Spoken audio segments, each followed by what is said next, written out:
Hi guys, today we will talk about how to fix TikTok following glitch on your settings. Just click here on settings, then you come here to settings window and you just go down, you click here on apps, then you come to apps window here like you say, and you just go down here to looking for TikTok app here.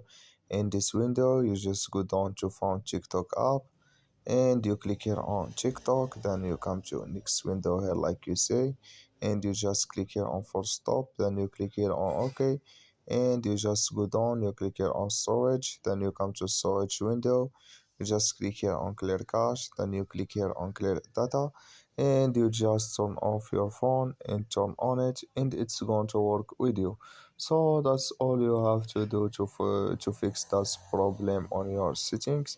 Just follow these ways and it's going to work with you. So thank you for your watching. Don't forget to support us by like and subscribe, and see you in next video.